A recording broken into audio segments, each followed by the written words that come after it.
العلم هو النور الهادي والمفتاح لكل الخير من يرد الله به خيرا. بسم اللہ الرحمن الرحیم نحمده ونصلی علی رسولہ الکریم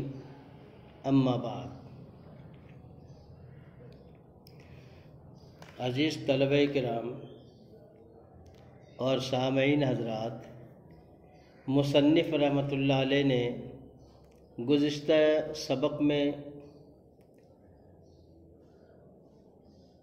مرد اور عورت جو شادی شدہ ہیں ان میں سے کسی ایک کے اسلام قبول کر لینے یا ان دونوں کے اسلام قبول کر لینے کے احکام بیان کیے تھے کہ اسلام قبول کر لینے کے بعد ان کے درمیان تفریق کر دی جائے گی. اگر دونوں میں سے کسی ایک نے اسلام قبول کیا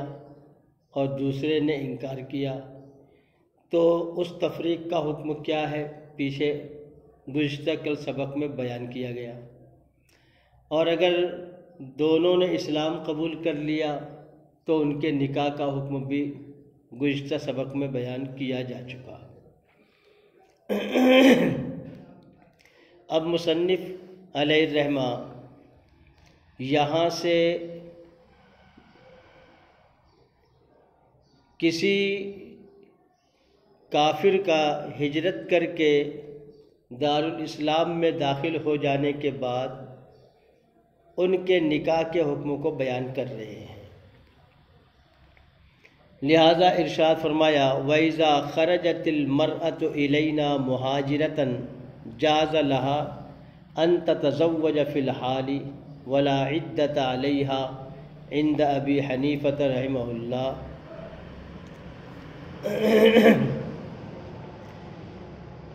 اور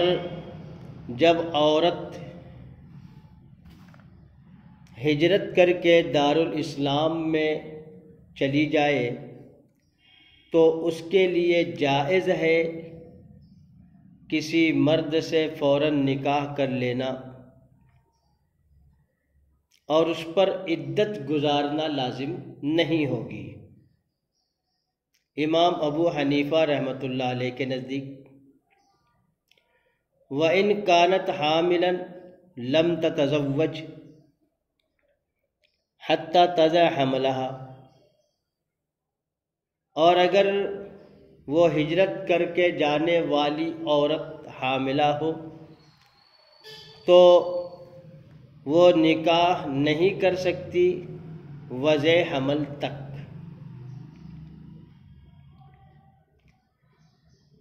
عزیز طلبہ کرام،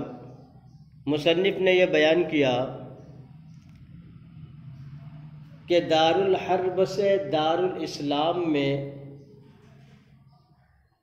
اگر عورت اسلام قبول کر کے ہجرت کر کے دارالحرب سے دارالاسلام میں چلی جائے تو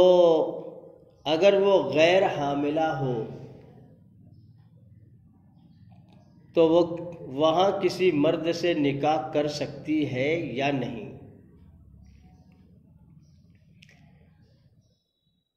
اسی وقت یا یہ کہ عدت گزارنے یعنی 3 اگر وہ حائضہ ہے حیض والی ہے تو 3 حیض گزارنے، یا حیض نہ آتا ہو تو 3 مہینہ گزارنے کا انتظار کرے پھر اس کے بعد نکاح کرے یا فی الحال نکاح کر لے. تو مصنف نے فرمایا کہ امام ابو حنیفہ رحمۃ اللہ علیہ کے نزدیک وہ فی الحال نکاح کر سکتی ہے، اس پر کوئی عدت گزارنا لازم نہیں ہے. لہذا اگر کوئی عورت دارالحرب میں مسلمان ہو جائے تو اس پر جدائی کا حکم نہیں ہوگا، فی الحال یہاں تک کہ اسے 3 حیض آ جائے، دارالحرب میں رہ کر جب 3 حیض آ جائے، گزر جائے، تو وہ اپنے شوہر سے جدا ہو جائے گی۔ وجہ یہ ہے کہ اسلام فرقت کا سبب نہیں ہے۔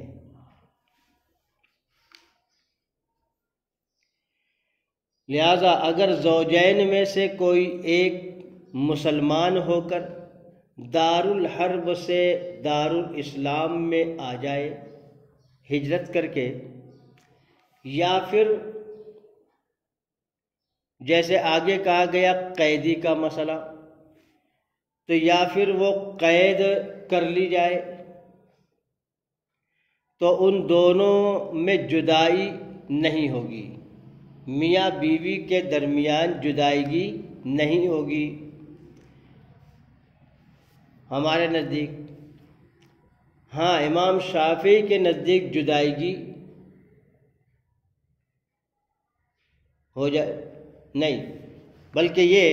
الٹ ہو گیا۔ اگر اسلام قبول کر کے دارالحرب چلی جائے تو ہمارے نزدیک تو جدائیگی ہو جائے گی، لیکن امام شافعی کے نزدیک جدائیگی نہیں ہوگی۔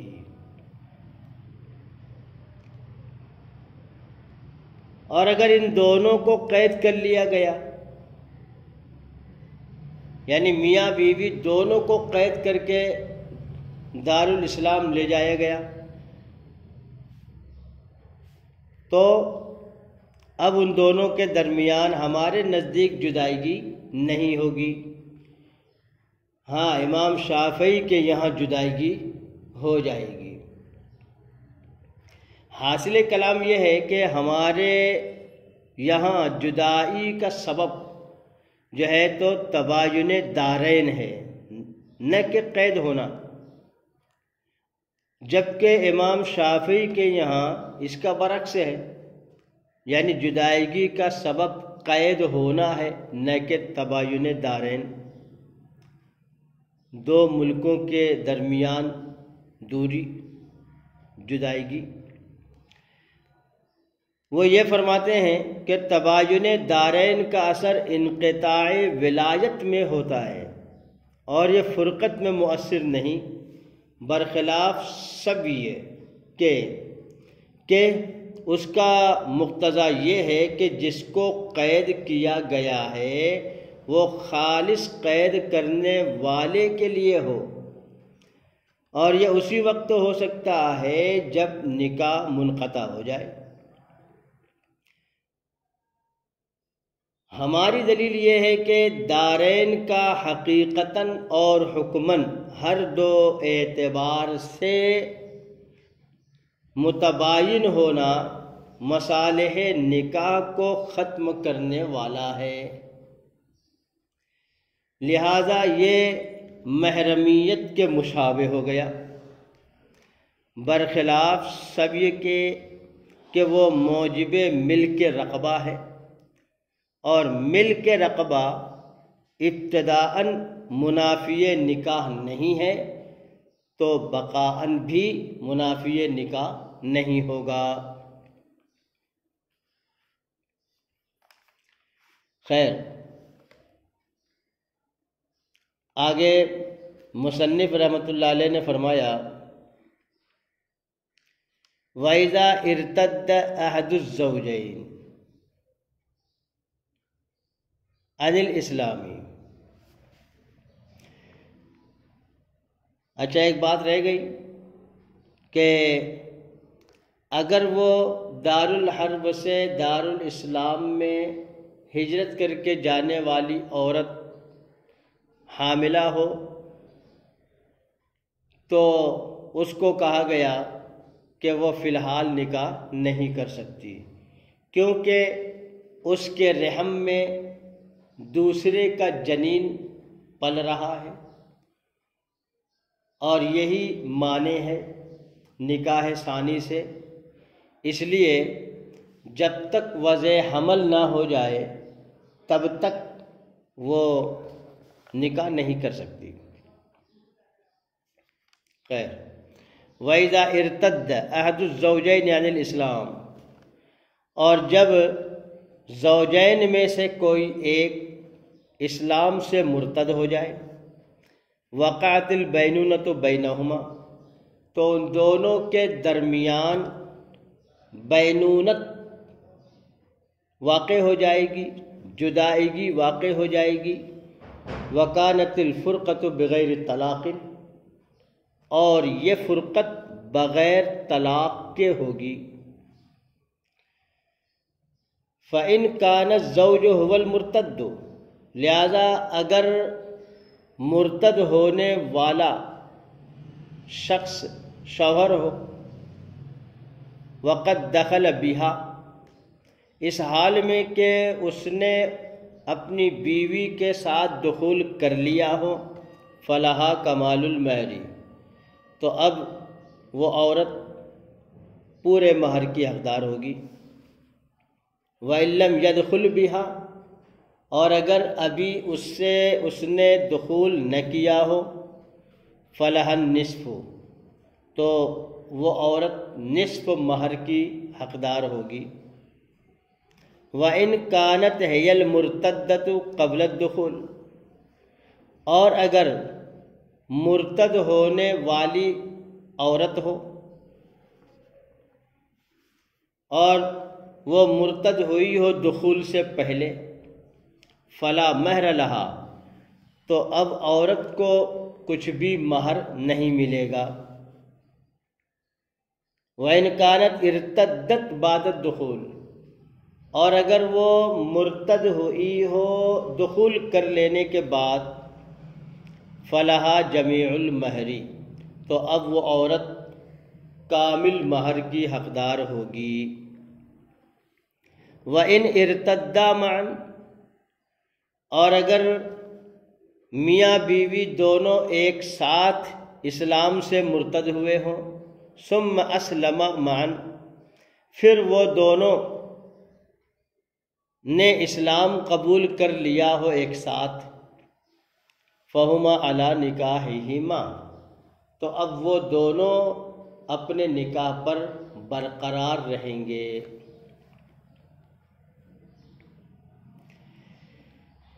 جی یہاں پر مصنف رحمۃ اللہ علیہ نے یہ بیان کیا کہ اگر جو ہے تو میاں بیوی مسلمان ہیں اور ان دونوں میں سے کوئی ایک مرتد ہو جائے، اور مرتد ہونا کہتے ہیں اسلام کو چھوڑ کر کسی دوسرے مذہب کو اختیار کر لینا، اسلام کے سوا جون سا بھی مذہب ہو، کسی دوسرے مذہب کو اختیار کر لینا، قبول کر لینا، ارتداد کہلاتا ہے۔ لہذا اگر مرد ہے تو مرتد اور عورت ہو تو مرتدہ کہلائے گی۔ ان کا حکم بیان کیا جا رہا ہے کیونکہ ارتداد جو ہے یہ اصل میں اللہ سے بغاوت ہے، اور دنیا کا دستور ہے کہ باغی واجب القتل ہوتا ہے، اس کی سزا یہی ہے کہ اسے قتل کر دیا جائے۔ لہذا اللہ سے بغاوت کی سزا بھی شرعی اعتبار سے اس کا قتل ہے، لہذا مرتد واجب القتل ہوگا۔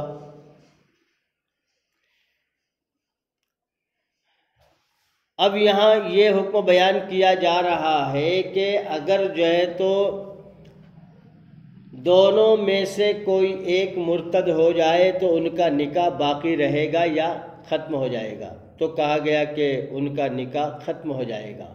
ان کے درمیان فرقت بغیر طلاق کے واقع ہوگی۔ اب یہ فرقت تو ہو گئی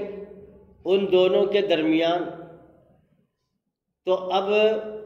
بیوی مہر کی حقدار ہوگی یا نہیں،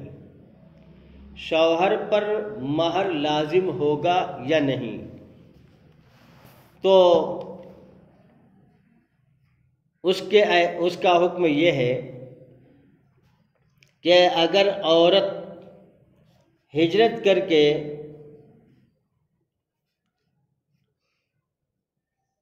دارالاسلام میں چلی گئی تو اس کا حکم تو اوپر بیان کیا جا چکا،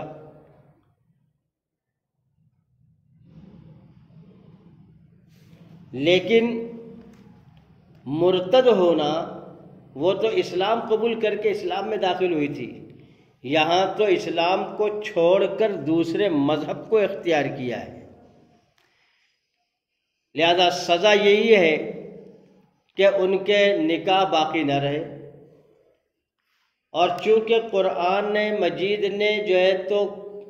اسلام اور کفر کو نکاح کی صورت میں جمع کرنے سے منع فرمایا ہے،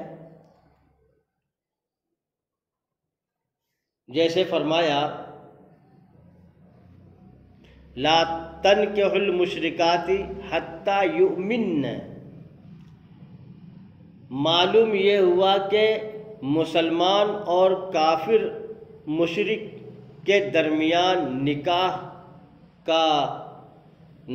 اختیار کرنا جائز نہیں ہے، لہذا اگر ارتداد قبول کر لی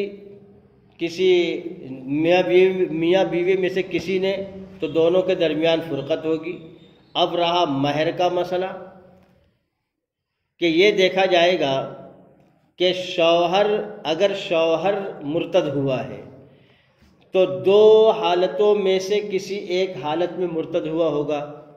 یا تو قبل الدخول مرتد ہوا ہوگا یا تو بعد الدخول مرتد ہوا ہوگا۔ لہذا اگر قبل الدخول مرتد ہوا ہے تو بیوی پورے مہر کی حقدار ہوگی، اور اگر قبل الدخول مرتد ہوا ہے تو نصف مہر کی حقدار ہوگی، اور نصف مہر کی حقدار اسی وقت ہوگی جبکہ نکاح میں مہر مسمى طے کیا گیا ہو۔ یہاں عورت مہر کی حقدار اس لیے ہوگی کہ فرقت کا سبب مرد بنا ہے، اس لیے عورت مہر کی حقدار ہو گئی، دخول کی صورت میں کل مہر کی، اور قبل الدخول صورت میں جو ہے تو نصف مہر کی۔ لیکن اگر ایسا ہوا کہ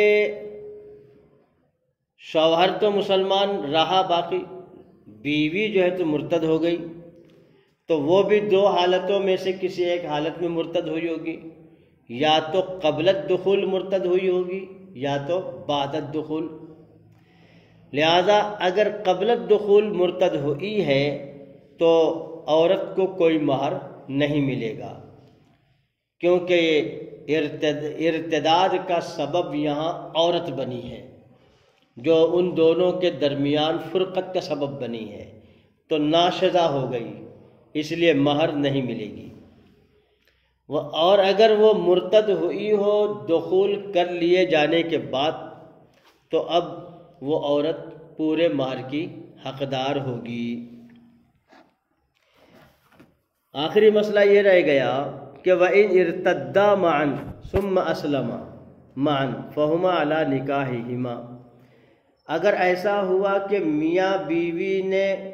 دونوں نے ایک ساتھ ارتداد اختیار کیا، دونوں ایک ساتھ مرتد ہوئے، پھر وہ دونوں ایک ساتھ مسلمان ہو گئے، چاہے قریب زمانے میں یا بعید زمانے میں، تو وہ دونوں اپنے نکاح پر باقی رہیں گے، اور یہ بقائے نکاح استحساناً ہوگا، استحساناً یہ حکمن ہوگا کہ جو ہے تو ان دونوں کا نکاح باقی ہے، کیونکہ دونوں ابتداءً حالت اسلام میں تھے، پھر درمیان میں ارتداد پایا گیا، پھر انتہاءً جو ہے تو اسلام قبول کیا، لہذا دونوں اپنے اپنے نکاح پر باقی رہیں گے۔ ہاں، تجدید نکاح احسن ہے۔ السلام علیکم۔ لا تنسوا الإعجاب بالفيديو والاشتراك في القناة تشجيعا لنا لنستمر بنشر المزيد إن شاء الله.